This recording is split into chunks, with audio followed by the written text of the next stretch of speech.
Hello बच्चों हम लोग इस वीडियो लेक्चर में डिस्कस करेंगे आपके प्रोबेबिलिटी का एक टॉपिक। जैसे आप स्क्रीन पर देख रहे हो बेस थ्योरम के बारे में हम लोग डिस्कस करेंगे यहाँ पर, और उसके क्वेश्चन भी हम यहाँ पर डिस्कस करेंगे। ठीक है बच्चों, तो जैसे आप बच्चों ये जान रहे हो, देखो यहाँ पर देख रहे हो कि ये बेस थ्योरम है और ये बेस थ्योरम को डिफ़ाइन किया गया हुआ है। ठीक है, तो ये डिफ़ाइन है आपका, देखो कि इफ़ यहाँ पर E1 E2 dash dash EN are in non empty event which constitute यहाँ पर partition of sample space is that is E1 E2 dash dash EN are pairwise disjoint and E1 union E2 union EN हमारा कितना आ गया sample space.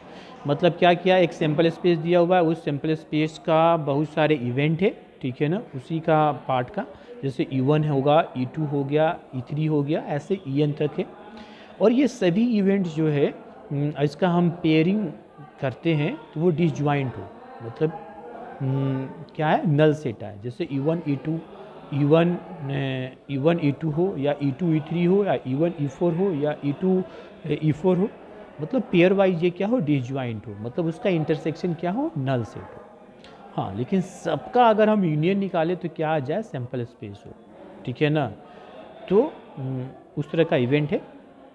और आगे बोल रहा है कि एक हमारा ए क्या है जी, ये भी हमारा इवेंट है ऑफ नॉन जीरो प्रॉबिलिटी, मतलब उसकी प्रॉबिलिटी हमारा जीरो नहीं होनी चाहिए, वैसा इवेंट हो। तो बेस थ्योरम, तो यही हमारा बेस थ्योरम। अगर हमें प्रॉबिलिटी निकालना हो EI डिवाइड A, तो हम ये थ्योरम का यूज़ करेंगे। ये देखो, यही आपका थ्योरम है, बेस थ्योरम यही है। ठीक है, और यहाँ पर I हमारा क्या हो सकता है, 1 2 3 N तक हो सकता है। ठीक है, अब इस थ्योरम को हम समझते हैं थोड़ा सा, ठीक है ना, जब क्योंकि यही चीज़ आपका ये फॉर्मूला जो ये थ्योरम है, यही हम समझ नहीं पाते, बच्चे समझ नहीं पाते।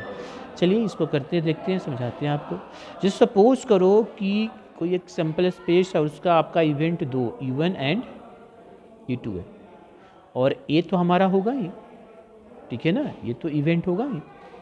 अब हमें इसका बेस थ्योरम अप्लाई करना है, हमें निकालना है probability of E1 divide A। कैसे इसका बेस थ्योरम यूज़ करेंगे, तो क्या हो जाएगा, तो probability of E1 into probability of A divide E1, और नीचे क्या करेंगे, समेशन है ना, तो 1 का भी और 2 का भी प्लस में करके probability of E1 into probability of A divide E1 plus ये हो जाएगा probability of E2 into probability of A divide E2, ये हो गया। अच्छा, अब इसी में यहाँ पर हमें निकालना हो probability of E2 divide A, तो बस नीचे वाला नहीं चेंज होगा, बस ऊपर वाला चेंज होगा। क्या होगा, यहाँ पर हो जाएगा प्रोबेबिलिटी ऑफ E2 और यहाँ पर हो जाएगा E2, बस ओके, ये हो गया। अब नेक्स्ट, अगर हमारा E1 E2 और E3 भी हो, तब बेस थ्योरम का कैसे यूज़ करेंगे। ठीक है, तो देखो कैसे यूज़ करेंगे, तो कैसे देखो, इसी में चेंज करते हैं। मान लीजिए कि आपका यहाँ पर क्या हो, E1 E2 और E3 भी हो, और हमारा ये तो होना ही हो।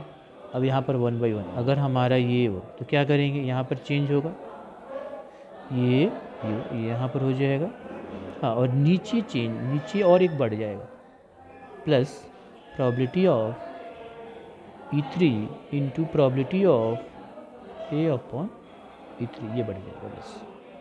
अब यहाँ पर हमें probability of E2 divide A निकालना हो, तो यहाँ पर चेंज हो जाएगा, केवल ये E2 हो जाएगा, यहाँ पर चेंज होगा E2। अगर हमें यहाँ पर ये प्रोबेबिलिटी ऑफ E3, तो यहाँ पर चेंज हो जाएगा बस, और ये यहाँ पर चेंज हो जाएगा, और से ओके। तो इस तरह से बेस थ्योरम का हम एप्लीकेशन, मतलब ये फॉर्मूला होता है। अब इसी पर हम चलिए क्वेश्चन करते हैं। चलिए NCERT का क्वेश्चन देखो, ये NCERT का क्वेश्चन है, और इसका हम सोल्यूशन पहले से कर दिए हैं। ठीक है, जो कि वीडियो ज़्यादा लंबा ना हो और चीज़ों को आप समझ सके। ठीक है, जैसे पहले क्वेश्चन समझ लेते हैं, क्वेश्चन क्या है। तो जैसे आपका क्वेश्चन है कि bag 1 contain 3 red and 4 black balls, while another bag 2 contains 5 red and 6 black balls.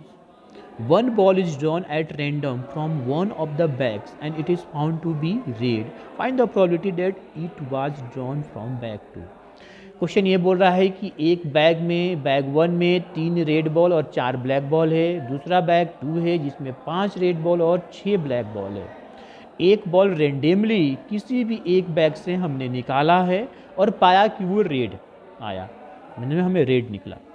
तो अब बताना है प्रोबेबिलिटी, संभावना बताना है कि क्या प्रोबेबिलिटी होगा कि वो जो रेड बॉल है वो बैग 2 से ही आया था। मतलब कि हमें ये प्रोबेबिलिटी बताना है कि बैग 2 से ही वो रेड बॉल आया था, ये बताना है। इसका मतलब सिंपल सी वे, इसको बेस थ्योरम का यूज़ करेंगे। अब यहाँ पर देखो बैग, यहाँ पर इवेंट 2 E1 और E2 इवेंट होगा। क्यों? क्योंकि 2 बैग है, तो बैग 1 E1 हमारा हो जाएगा बैग 1 को सिलेक्ट करने का इवेंट, और E2 हमारा इवेंट हो जाएगा बैग 2 को सिलेक्ट करने का। अब जैसे 2 बैग दिया हुआ है, दोनों 2 बैग में कोई एक बैग पहले सिलेक्ट करोगे तब ना उसमें से बॉल निकालेंगे। पहले हम बॉल बैग को सिलेक्ट करेंगे, फिर बैग में से बॉल निकालते हैं। तो दोनों में से कोई एक बैग को सिलेक्ट करने की क्या प्रोबेबिलिटी होगी? तो सिंपल सी बात है 50%। बैग 1 को सिलेक्ट करने का भी 50%, बैग 2 को भी सिलेक्ट करने का 50%। अब उसके बाद क्या करेंगे? अब रेड बॉल हमें निकालनी है बैग 1 से और बैग 2 से, तो उसकी क्या प्रोबेबिलिटी होगी ये भी हमें देखना होगा, ठीक है ना। तो वो चीज़ निकालेंगे और फिर फाइनली हम बेस थ्योरम का यूज़ करेंगे। तो जैसे आप यहाँ पर देख रहे हो कि हमने ये चीज़ें मेंशन कर दिया है कि हमने मान लिया कि लेट हमारा E1 जो है बी चूजिंग द बैग 1, माने E1 हमारा एक इवेंट हो गया जो बैग 1 को चूज़ करने का, ठीक है। E2 हो गया हमारा बैग 2 को चूज़ करने का, और ए क्या है? रेड बॉल निकालने का इवेंट, कि बॉल जो हम निकाले वो क्या आया? Red ball. ओके, तो हमने ये चीज़ें मेंशन कर दिया। तो हमें प्रोबेबिलिटी ऑफ E1 निकालना होगा, प्रोबेबिलिटी ऑफ E2 निकालना, क्योंकि बेस थ्योरम में यूज है। तो ये प्रोबेबिलिटी ऑफ E1 का मतलब हुआ कि प्रोबेबिलिटी बैग 1 को सिलेक्ट करने की क्या प्रोबेबिलिटी होगी? तो 1/2। बैग 2 को सिलेक्ट करने की प्रोबेबिलिटी 1/2 होगी। अच्छा अब हमें निकालना होगा रेड बॉल, प्रोबेबिलिटी कि रेड बॉल हम निकालें बैग 1 से, उसकी क्या प्रोबेबिलिटी होगी? तो यहाँ पर लिख लें, इसका मतलब हो गया प्रोबेबिलिटी ऑफ A/E1। इसका मतलब हो गया कि probability drawing a red ball from bag 1, ठीक है। हमने ड्रॉ कर, माने बॉल को हमने निकाल रहे हैं, ठीक है ना। तो बैग 1 से रेड बॉल निकालने की जो प्रोबेबिलिटी, ठीक है ना, इसी को लिखा है प्रोबेबिलिटी A, मतलब प्रोबेबिलिटी रेड बॉल निकाला गया किससे? बैग 1 से। तो रेड बॉल में टोटल कितने हैं? 7, और टोटल बॉल कितने हैं? 7, और रेड कितने हैं? 3, तो उसकी प्रोबेबिलिटी कितनी हो जाएगी? 3/7। क्लियर है? आगे देख, उस तरह से हमें प्रोबेबिलिटी ऑफ A/E2, इसका मतलब हुआ कि प्रोबेबिलिटी बैग 2 से रेड बॉल निकालने की, ठीक है ना, 2 से रेड बॉल निकालने की। तो देखो रेड बैग 2 में टोटल बॉल कितने हैं? 5 रेड है और 6 ब्लैक है, तो 11 हो गया। रेड की संख्या कितनी है? 5। तो बैग 2 से रेड बॉल की प्रोबेबिलिटी कितनी हो जाएगी? 5/11। सिंपल से, तो यहाँ पर 5/11। अब हम क्या यूज़ करेंगे? बेस थ्योरम का। हमें निकालना क्या? हमें निकालना है वो probability, it was probability that it was drawn from bag 2, माने बैग 2 से रेड बॉल आने की प्रोबेबिलिटी, वही बेस देखो प्रोबेबिलिटी ऑफ बैग 2, ठीक है ना, बैग 2 से रेड बॉल आने की प्रोबेबिलिटी, यही probability of E2 divide A।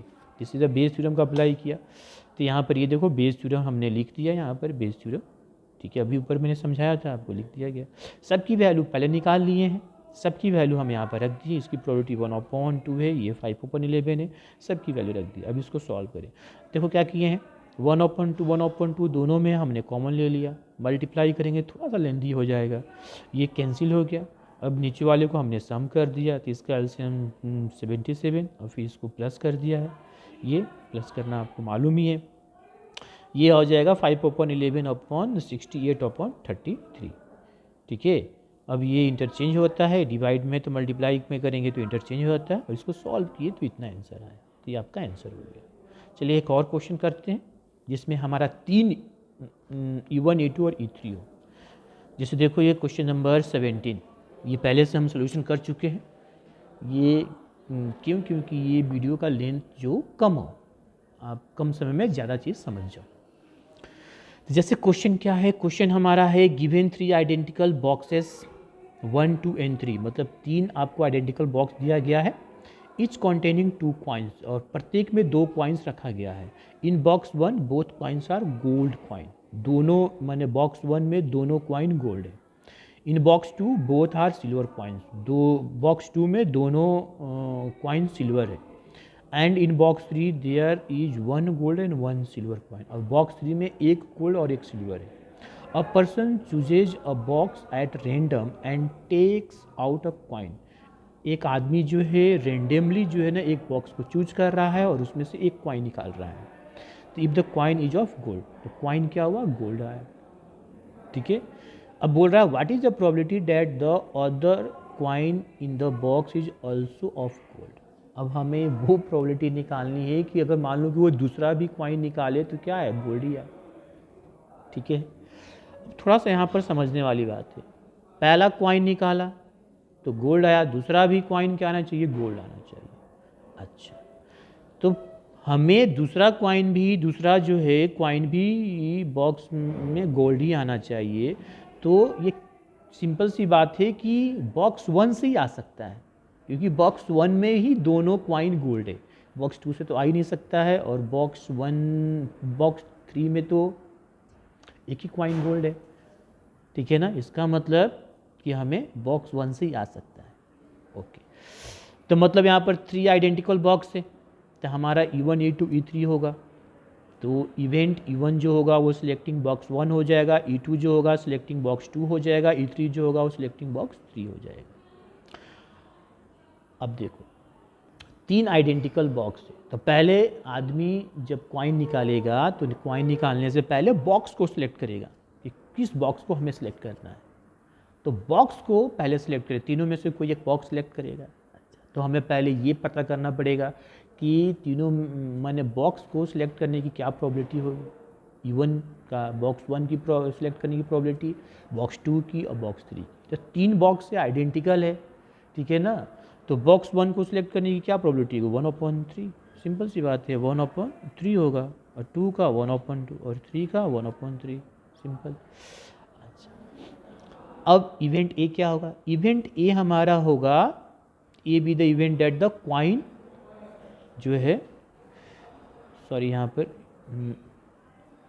Coin, हाँ, A be the event that the coin drawn is of gold, मतलब कि दूसरा जो कॉइन निकाल रहे हो वो भी हमारा गोल्ड ही आए, मतलब कि कॉइन जो हो वो गोल्ड होना चाहिए। ये इवेंट ए हो गया, वही तो बोल रहा है यहाँ पर क्वेश्चन में।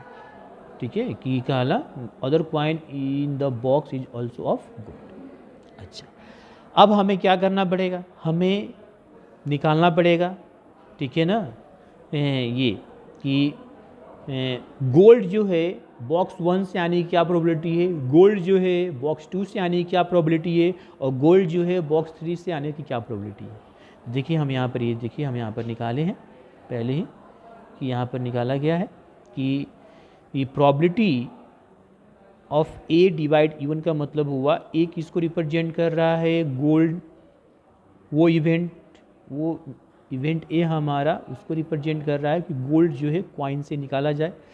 कॉइन जो है हमारा गोल्ड आए, सॉरी कॉइन जो है हमारा गोल्ड आए, तो इसका मतलब ये हुआ कि probability a gold coin from box 1, माने बॉक्स 1 से गोल्ड कॉइन ड्रॉन हुआ।